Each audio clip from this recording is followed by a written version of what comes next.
Entonces, hoy día en el leccionario hablaba Isaías 43, y les voy a pedir que lo busquemos. Ahí, Matías, ¿están listos los textos bíblicos? Si me puedes ayudar, por favor. Desde el versículo 1 al 7. Isaías 43, del versículo 1 al 7. Y el título dice, Jehová es el único Redentor. Y dice así, ahora sí, dice Jehová, Creador tuyo, oh Jacob, y formador tuyo, oh Israel.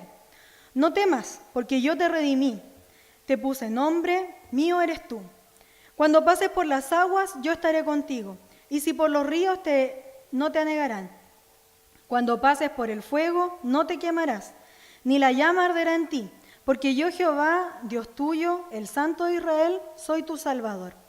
A Egipto he dado por tu rescate, a Etiopía y a Seba por ti. Porque mis ojos fuiste de gran estima, fuiste honorable, y yo te amé. Daré pues hombres por ti, y naciones por tu vida. No temas, porque yo estoy contigo. Del oriente traeré tu generación, y del occidente te recogeré. Diré al norte de acá, y al sur no detengas. Trae de lejos mis hijos y mis hijas, de los confines de la tierra. Todos los llamados de mi nombre, para gloria mía, los he rescatado, los formé, los hice. Y al leer este bello pasaje, nosotros podemos darnos cuenta de cuánto amor el Señor siente por su pueblo, ese pueblo amado que nosotros desde el Génesis, ¿cierto? Sabemos que el Señor está formando a través de Jacob, y después lo vemos aún con mayor pálpito, lo podemos ver en la historia de Moisés, y cuando el Señor rescata a su pueblo desde Egipto. Y cuando yo me ponía a pensar en lo mucho que el Señor nos ama, me daba cuenta que muchos de los textos que venían hoy día sugeridos hablaba del pueblo de Dios. Y dice que el Señor, a quienes protege, a quienes ama, a quienes da todas estas cosas que nosotros veíamos en este texto, es a los que son parte de su pueblo. No se los da al vecino de la esquina que le dice a uno, vecino, ore por mí porque usted está más cercano al Señor. No se lo da a mi compañero de trabajo o a mi compañero de colegio, que a veces me puede decir qué bonito que eres cristiano, o qué simpático que eres tú, que eres una persona creyente. El Señor da esta cobertura a quienes son parte de su pueblo, a quienes son sus hijos, su grey. Y si lo ponemos, ¿no es cierto?, en un contexto, podríamos decir nosotros, ojalá con propiedad, que el Señor nos da estas promesas a cada uno de nosotros. Gálatas capítulo 3, desde el versículo 28 hasta el 29, nos habla claramente en el Nuevo Testamento qué sucede con nosotros, porque nosotros podríamos decir fácilmente, no, ¿sabe qué? Esto se lo está diciendo solo al pueblo de Israel, porque en ese tiempo era el pueblo escogido por Dios. Pero Pablo, a través de su carta a los Gálatas, dice, ya no hay judío ni griego, no hay esclavo ni libre, no hay varón ni mujer, porque todos vosotros sois uno en Cristo Jesús. Si vosotros sois de Cristo, ciertamente el linaje de Abraham sois, y herederos según la promesa. Por lo tanto, si alguno de nosotros tuviese algo que decir con respecto a que a lo mejor nosotros no somos parte de los judíos de linaje, o que no somos los mismos hebreos, ¿cierto?, que salieron del pueblo de Egipto, o quizás no fuésemos hijos directamente de Jacob, hoy día podemos entender a través de las palabras que dice Pablo, que cuando nosotros aceptamos a Cristo el Señor, pasamos a ser parte de ese pueblo. Por lo tanto, esas promesas, esa herencia que el pueblo va a tener, también las podemos hacer nuestras. Pero muchas veces, queridos hermanos, nosotros tratamos de poner trabas a lo que Dios desea de nuestras vidas. Para los que vienen al estudio bíblico, hemos visto a detalle qué ha pasado con los patriarcas en la Biblia, qué ha pasado con cada uno de ellos y cómo Dios les ha probado, ha visto ver su gloria, ¿cierto?, en medio de lo que ellos hacen, pero también les ha visto a ellos en su versión más débil, cuando ellos han estado flaqueando, cuando su fe no ha sido suficiente. Y lo mismo nos pasa a cada uno de nosotros. Nosotros podemos ser parte de ese pueblo, pero debemos sentir que somos parte. Debemos sentirnos herederos de lo que Dios nos invita a vivir. Y muchas veces nosotros preferimos quedarnos en una banca y no hacernos parte de esa promesa, porque quizás es más simple, quizás es más fácil. Porque seguir a Dios no es una cosa sencilla, ni es algo que nosotros podamos decir, bueno, es muy sencillo porque tiene ciertos pasos y nosotros lo podemos realizar muy simplemente. Al contrario, cada uno de nosotros cuando ha aceptado al Señor ha tenido un encuentro personal e intransferible. Cada uno de nosotros ha llegado a cierto punto en el que dice, Señor, ya mi vida no puede ser de esta manera. Pero no a todos nos ha pasado de la misma forma. No con todos el Señor ha tenido que actuar de la misma manera. No a todos el Señor nos ha llamado en un culto, quizás en medio de las lágrimas. No a todos el Señor los tuvo que hacer caer al suelo y quedar ciegos como a Pablo. Sino que cada uno de nosotros tiene ese encuentro personal con Dios que nos hace poder entender que realmente nuestra vida ha sido transformada. Les voy a invitar a Lucas capítulo 14, versículos 25 al 27. Lucas capítulo 14, del versículo 25 al 27. Y les voy a pedir que lean conmigo. ¿Ya es la Reina Valera? ¿Esa es la que tenemos todos? Sí, lo que cuesta seguir a Cristo. Bien, a la 1, a las 2 y a las 3. Grandes multitudes iban con él. Volviéndose les dijo, si alguno viene a mí y no aborrece a su padre y madre, mujer e hijos y hermanos y hermanas, y aún también su propia vida, no puede ser mi discípulo. Y el que no lleva su cruz y viene en pos de mí, no puede ser mi discípulo.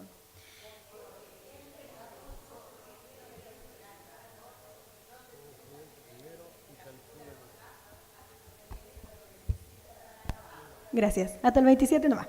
Gracias. Bien. Queridos hermanos, cuando nosotros pasamos a constituir la iglesia de Cristo y sentimos que nosotros somos parte de este pueblo, hay distintas etapas en las que nosotros podamos estar viviendo. Quizás algunos recién se han acercado al Señor y sienten que están dentro de esa parte así como la multitud. Los que escuchan al Señor, ¿cierto? Y de vez en cuando ponían en práctica su palabra, pero el Señor se iba, Jesús se iba de ese lugar y se acababa todo lo que habíamos avanzado. Pero en esta parte Jesús habla de ser sus discípulos, ser verdaderamente sus discípulos. La diferencia entre alguien que lo sigue, entre alguien que lo ve, quizás algún mensaje en la televisión, a ser un discípulo de Cristo. Y ahí dice que nosotros debiésemos aborrecer. Si nosotros vamos al diccionario, yo busqué la palabra, y un significado, un sinónimo podría ser despreciar, detestar, odiar y abominar. Esas 4 palabras en un diccionario contingente del día de hoy, nosotros podríamos encontrar como sinónimos de la palabra aborrecer. Pero nosotros no podemos sacar de contexto lo que dice la Biblia. Y la Biblia está escrita en el Nuevo Testamento en griego. Por lo tanto, nosotros tenemos que ir y revisar su significado real, porque las palabras, ustedes saben, son parte de la cultura y la cultura cambia. Es cierto, es mutable, pero nosotros debemos entender. En el griego esta palabra significa misos, y eso significa amar menos que. Entonces, cuando nosotros nos dice, si alguno viene a mí y no aborrece a su padre, o sea, si no ama menos a su padre que, menos a su madre que, no puede ser llamado mi discípulo. Claro, en mi caso yo soy hija todavía, es cierto, yo no soy mamá. Entonces yo puedo aplicar la palabra a padre y madre, o hermano y hermana, porque tengo hermano. Otros quizás de ustedes están en la versión padres, o en la versión abuelos. O a lo mejor alguno no vive ni con su mamá ni con su papá y vive con un tío, o con una tía, o cría algún sobrino. Entonces cuando ustedes vean estas palabras que tienen que ver con nuestras relaciones familiares, deben ponerlas en contexto y decir, bueno, si yo no amo a mi padre, si yo no amo a mi hijo, si yo no amo a mi mujer o a mi esposo, menos que a quién, menos que a Dios. Menos que a Dios. Porque tanto en el Nuevo Testamento como en el Antiguo Testamento el Señor nos habla de que para seguirle, para poder estar en comunión con Él, debemos aborrecer ciertas cosas o debemos amar menos a otros. Por lo tanto, en el Nuevo Testamento nos habla de esto. Dice que debemos amar menos a nuestros padres, a nuestros familiares en general, o a quienes nosotros tenemos cerca. Y en el Antiguo Testamento está el Shema, que está en Deuteronomio capítulo 6, del versículo 4 al 9. Y esta es una tradición judía. Hasta el día de hoy los judíos, los que son cierto de tradición judía, pueden conocerlo. Y si no, seguramente alguno de ustedes ha tenido la oportunidad de ver en alguna serie o en algún lugar. Los judíos detrás de sus puertas cuelgan una frase que aparece en la Biblia. Y ahí dice: Oye Israel, Jehová Dios, Jehová uno es. Y amarás a Jehová tu Dios con todo tu corazón y de toda tu alma y con todas tus fuerzas. Y estas palabras que yo te mando hoy estarán sobre tu corazón y las repetirás a tus hijos. Y hablarás de ella estando en tu casa y andando por el camino y al acostarte y cuando te levantes. Y las atarás como señal en tu mano y estarán como frontales entre tus ojos. Y las escribirás en los postes de tu casa y en tus puertas. Porque cuando Moisés, cierto, tuvo que decirle al pueblo que debían entender que Dios era por encima de todas las cosas, les explicó de esta forma: amarlo con todo el corazón, o sea que con el centro de nuestro ser debe estar el Señor. Y en el Nuevo Testamento nos dice que si nosotros no amamos menos a todos excepto al Señor, no vamos a poder ser constituidos sus discípulos. Por lo tanto, una de las primeras cosas que debemos hacer para poder llamarnos ese pueblo, esos discípulos que el Señor quiere, es amar a Dios por encima de los demás. Y yo sé que cuesta, porque es difícil, es complejo, en especial para aquellos que son padres, porque siempre el amor a un hijo es profundo. Yo lo sé porque yo he visto a mi papá y a mi mamá cuando yo estaba enferma en la madrugada, que ellos se han levantado a verme, y yo ya tengo 30 años. Entonces yo sé que el amor de los padres es incondicional. Yo lo puedo ver, lo puedo palpar. He visto a muchos hermanos desvivirse por lo que sus hijos desean. Los he visto orar y orar por los deseos de sus hijos para que se vean proyectados en el futuro. Pero aún así, aun cuando nosotros amemos mucho a nuestros hijos o a nuestros seres amados, no pueden ocupar el lugar que debe ocupar Dios en nuestra vida, que es el primero. De lo contrario, yo voy a vivir una vida en la cual Dios no va a ser el centro de mi vida y no voy a poder ser parte de esa promesa que el Señor trae para mi vida.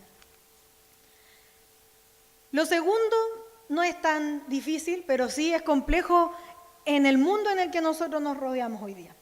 Vamos a ir a Juan, capítulo 8, versículos 31 y 32. Aquí nos habla de este texto tan conocido que la verdad nos va a hacer libres. Pero en su primera parte dice: entonces dijo Jesús a los judíos que habían creído en él: si vosotros permanecéis en mi palabra, seréis verdaderamente mis discípulos, y conoceréis la verdad, y la verdad os hará libres. Para conocer la verdad, y hay un punto y coma, ¿lo ven? Sí, ahí está. Ya. Para conocer la verdad tiene que ocurrir lo que está antes. O sea, que nosotros debemos permanecer en la palabra del Señor. A uno le puede parecer difícil, a uno le puede parecer complejo, para algunos puede ser incluso una tarea titánica, pero es tan simple como leer la Biblia y seguir sus pasos. Esa es la palabra de Dios. Y cuando nosotros permanecemos en la palabra de Dios, tenemos un manual de instrucciones. Bueno, la mía es distinta quizá a la de usted, pero este es un manual de instrucciones. Entonces, cuando nosotros nos preguntemos: Señor, ¿qué harías tú en este caso? Vamos a las instrucciones. Por supuesto que si nosotros no leemos la Biblia recurrentemente, si no estamos en permanente comunión con Dios, es difícil que el Señor nos hable a través de su palabra. Es difícil que el Señor nos diga: hijo, abre, no sé, Salmos, el Salmo 23, y vas a darte cuenta lo mucho que te amo. Por lo tanto, cuando nosotros entendamos que cuando permanecemos en su palabra, hacemos su voluntad, podemos ser sus discípulos. Primero es amar a Dios por sobre todas las cosas, porque ese es el primer mandamiento y es el que permanece desde el Antiguo al Nuevo Testamento. De hecho, Jesús les dice a los discípulos: les voy a dar este nuevo mandamiento, ¿cierto? O el primero y el más importante, amar a Dios por sobre todas las cosas. Y a tu prójimo como a ti mismo. Y en eso resumió los 10 mandamientos que le había dado Moisés. Y lo segundo es que cuando nosotros permanecemos en la palabra de Dios, va a ser difícil que nosotros erremos el blanco. Va a ser difícil para el diablo tentarnos porque vamos a estar en constante comunión con el Padre. Lo vamos a conocer, vamos a saber lo que el Señor desea de nuestras vidas. Pero, queridos hermanos, cuando nosotros aceptamos ser sus discípulos, debemos sacrificar parte de nuestra vida. No es tan simple como para decir, Señor, no te preocupes, yo te voy a servir, yo voy a serte fiel. Porque finalmente nosotros como seres humanos estamos errando constantemente. Y nos alejamos de lo que Dios quiere para nuestras vidas. Y aun cuando nosotros queramos pretender ser los mejores dentro de lo que otros nos ven, el Señor nos conoce y sabe cómo somos. Y a cada uno de nosotros el Señor nos ve y nos ve desde lo más profundo, cómo está nuestro corazón, cómo está nuestra relación con Él. Como último punto, para poder ser sus discípulos, debe haber algo que otros vean en mí. Porque si yo tengo una relación con Dios, si yo amo a Dios por sobre todas las cosas, si yo sigo su palabra, como consecuencia lógica va a ser que yo sea testimonio en otros lugares. Que yo bendiga la vida de otros. Que sin necesidad que yo ande con mi Biblia, ¿cierto?, abajo del brazo o con mi celular, ¿cierto?, con la Biblia, no va a ser necesario porque otros van a ver en mí esa pasión por Dios. Lo que Dios desea hacer en mi vida se va a ver reflejado a los demás. Y ahí nosotros nos podemos ir a este texto tan conocido, la Gran Comisión, que para muchos cristianos hoy día se ha transformado en la gran omisión, casi no lo hacemos. El último bienio en los jóvenes estuvimos, ¿cierto?, rodeados de este texto, que este texto era importante, que nosotros teníamos que dar a conocer a Cristo, que debíamos ser sus discípulos, pero si solamente se transforma en un lema y no es parte de lo que nosotros hacemos constantemente, de nada nos va a servir. Este texto dice, por tanto, id y haced discípulos a todas las naciones. Esa primera parte ya nos habla de que no tenemos que estar en nuestra zona de confort, no tenemos que estar solamente en el lugar donde el Señor nos puso momentáneamente, en nuestro colegio o en nuestra universidad o en nuestro lugar de trabajo, o para aquellos que a lo mejor extiendan mucho más y lo hacen en cada lugar donde están. Significa que yo lo primero que debo hacer es salir de esa zona de confort. Ya no estar estancado en ese mismo lugar donde todos los vecinos saben que yo ya soy cristiano y no tengo a nadie más que contarle las buenas nuevas. A veces voy por la calle y no me detengo a decirle a una persona, a veces lo siento en el corazón y digo, ya no importa, el Señor me va a dar la oportunidad en otro momento. Pero no, lo primero que debemos hacer es ir y hacer discípulos a todas las naciones. No hay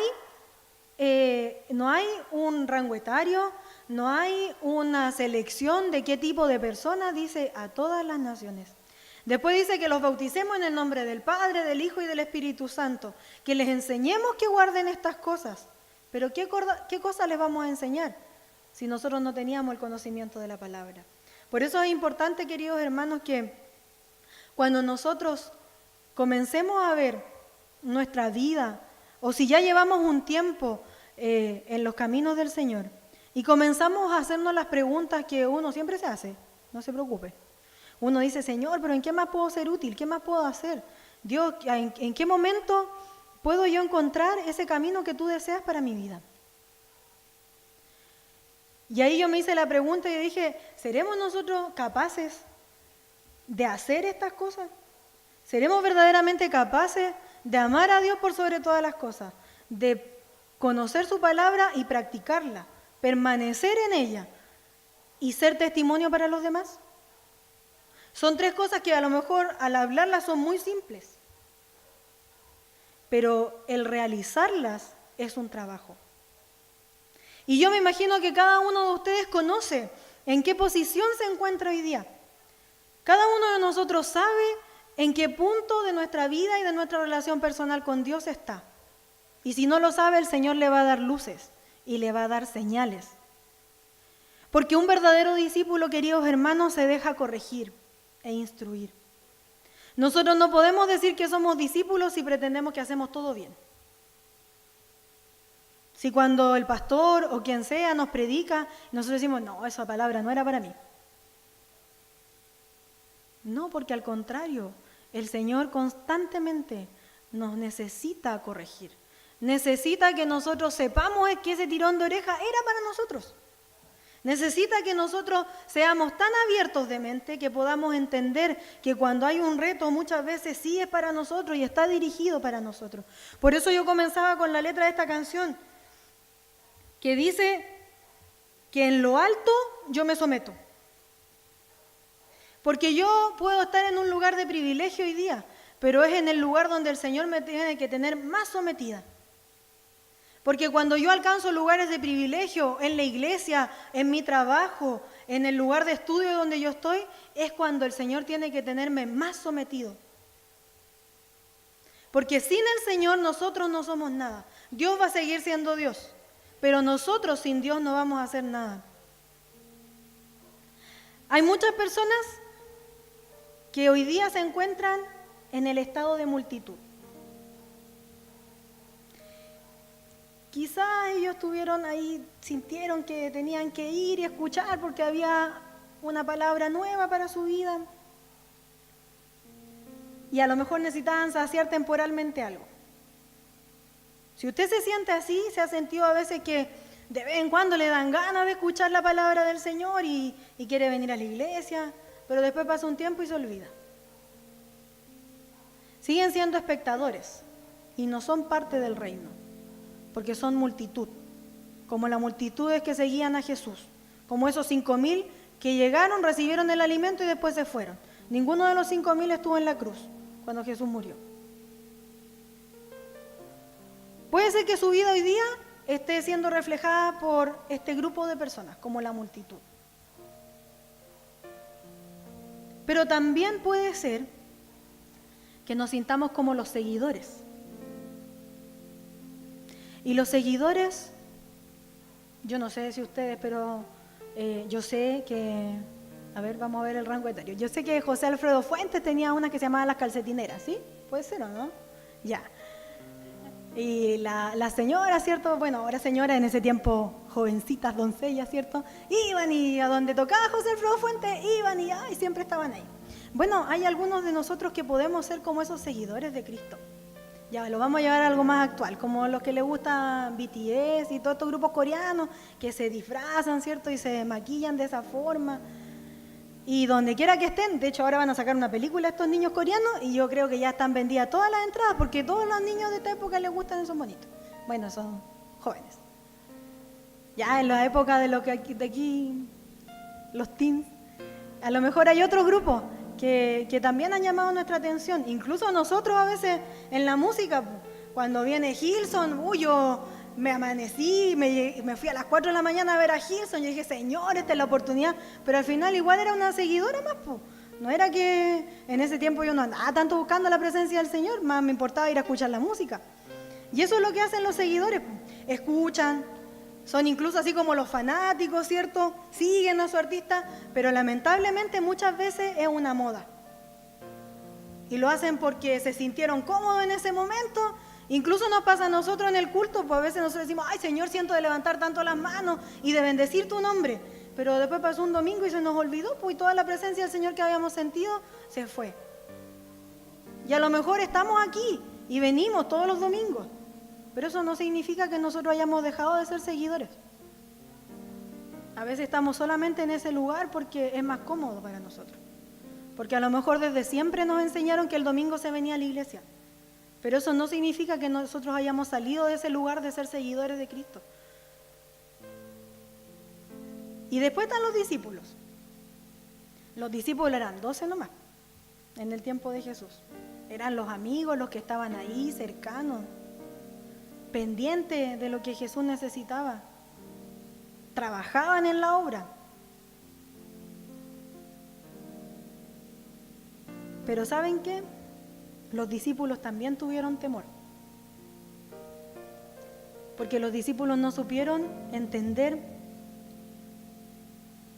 que Jesús, más bien Dios, es un Padre.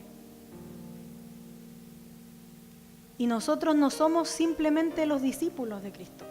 Nosotros somos hijos de Dios. Porque si nosotros queremos ser parte de ese pueblo, tenemos que ir al registro civil del reino y hacernos hijos de Dios. No sirve que seamos multitud, no nos sirve ser seguidores. Debemos aceptar que somos hijos de Dios. El hijo va a servir. Así como uno lo hace en la casa, ¿cierto? Cuando uno va y pone la mesa, uno es hijo y uno es parte de la casa y lo hace. El discípulo lo hace porque a veces tiene temor y dice, tengo que servir al Señor. Pero sabe que no va a tener ninguna otra recompensa que un pago, porque es un siervo. Pero el hijo entiende que la herencia es propia, que no tiene que mirar desde afuera, que no tiene que ser el espectador de lo que el Señor está haciendo en la vida, sino que va a ser el actor de lo que el Señor hace en su propia vida. A veces nuestra propia familia, queridos hermanos, puede ser el tropiezo en lo que nosotros podemos hacer en Dios. A veces las elecciones que tomamos respecto a nuestra forma de llevar la vida puede ser nuestro tropiezo. Muchas veces nuestro trabajo, que el Señor nos ha bendecido con eso, puede ser el tropiezo para que el Señor haga grandes cosas en nuestra vida. Los amigos también pueden ser nuestro tropiezo. Y así, distintas cosas pueden hacernos alejarnos de lo que el Señor desea de nuestras vidas. Porque cuando nosotros somos parte del pueblo de Dios, somos sus hijos.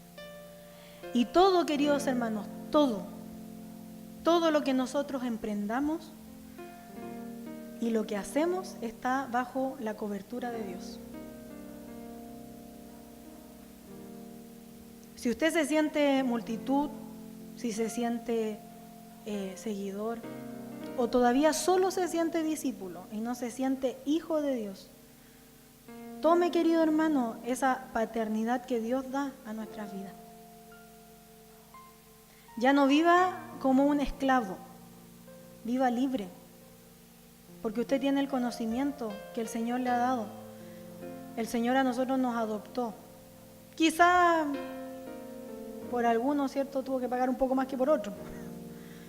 Quizá por mí el Señor tuvo que sacrificarse mucho. Pero el Señor desea que nosotros nos sintamos hijos. Hijos amados. No somos el hijo guacho, ¿cierto?, que dejaron botado ahí. Somos un hijo amado, una hija amada. Y el Señor nos invita a que nosotros podamos dejar nuestras propias necesidades, todas esas cosas que nosotros llevamos cargando, ¿cierto?, de lado. Que nos neguemos a nosotros mismos para seguirle. Lucas capítulo 9, 23 dice, y decía a todos, si alguno quiere venir en pos de mí, niéguese a sí mismo, tome su cruz y sígame. Es difícil. Yo no se los niego. Lo he vivido en carne propia, lo difícil que es negarse a uno mismo, a nuestros deseos y a nuestras propias anhelos, lo que nosotros mismos queremos. Pero Dios debe ser nuestra prioridad. El Señor debe ser quien guía nuestros pasos, quien a pesar de que estemos en un momento difícil, a lo mejor es un momento de mucha prueba, porque nosotros no sabemos cómo llegan todos nuestros hermanos, quizás nos relacionamos con un par de hermanos nomás. Pero el tomar nuestra cruz, el negarnos a nosotros mismos, va a hacer que nosotros podamos ser verdaderamente sus discípulos y podamos acercarnos al Señor confiados, ser sus hijos y confiar en lo que el Señor tiene para nuestras vidas, porque debemos tener fe. Que a pesar que hoy día yo no lo veo, yo sé que el Señor va a traer a mi vida lo que yo necesito, lo que Él tiene para mi vida, no lo que quiero, lo que necesito. Y el Señor trabaja con nosotros de manera individual, queridos hermanos. No pretenda que usted va a ser igual que el hermano que tiene sentado al lado de la banca, porque el Señor trabaja de manera individual. Oremos. Padre, qué lindo llamarte, Señor, así, papá. porque podemos entender, Señor, que lo que nosotros somos, nuestra esencia, lo que traíamos, Señor, y lo que está por venir, depende de ti. Señor, porque muchas veces nos hemos alejado y pensamos que estamos lejos en la multitud. A lo mejor hemos convertido en una tradición el venir a tus templos.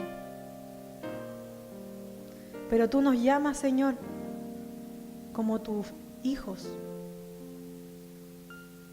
Tú nos conoces, Dios. Tú conoces mejor que cualquiera de los que estamos aquí en nuestra condición. Tú sabes, Señor, a lo que nos hemos tenido que negar, cuál es la cruz que cada uno de nosotros carga. Y sabes cuál es nuestra relación íntima y personal contigo.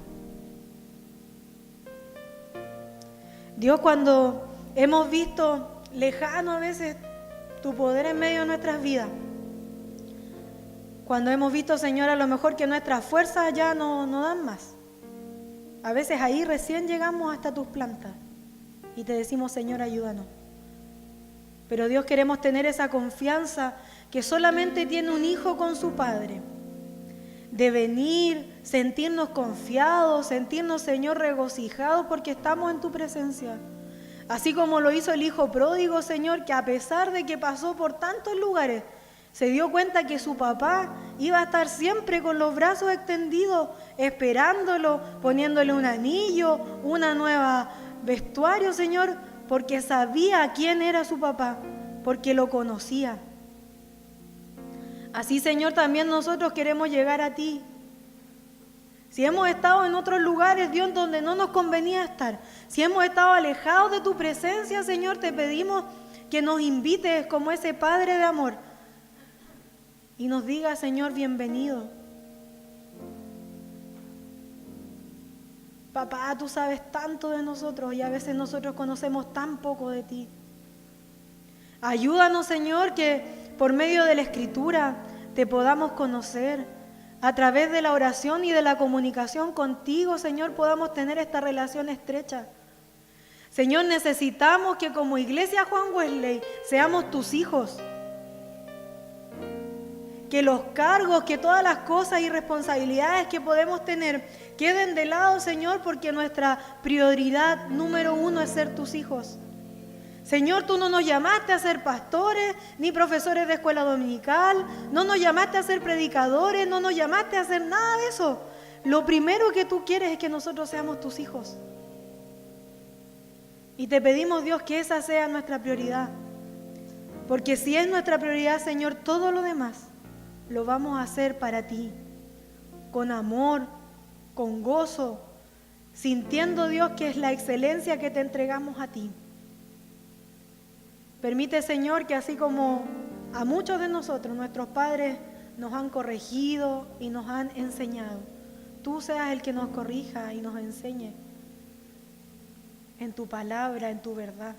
Aunque nos duela, Señor, aunque muchas veces nos sintamos dolidos porque sentimos que a veces la voluntad tuya, Dios, no va de acuerdo a nuestros planes. Pero ayúdanos, Señor. Ayúdanos en nuestros estudios, en nuestro trabajo, en nuestra vida personal, en la vida profesional, en nuestra vida como hijos, como padres, como abuelos, como tíos. En la posición en la que nosotros nos encontremos, ayúdanos, Señor, para que podamos verte a ti como nuestro ejemplo. Para que seas tú, Señor, ese Padre de bondad que se acerca a nosotros. Señor, no te pedimos que nos hagas grandes hombres y mujeres, te pedimos que nos hagas tus hijos y que nos sintamos confiados en tu presencia y que disfrutemos de tu presencia. Gracias, Dios, porque en ti encontramos el amor y sabemos que no debemos temer porque estamos contigo. Entregamos, Señor, nuestra oración a ti, sabiendo, Señor, que tú respondes y que tú también, Señor, nos abrazas y nos acaricias porque sabemos que hemos entrado en una relación más íntima contigo. Gracias, Dios. Amén.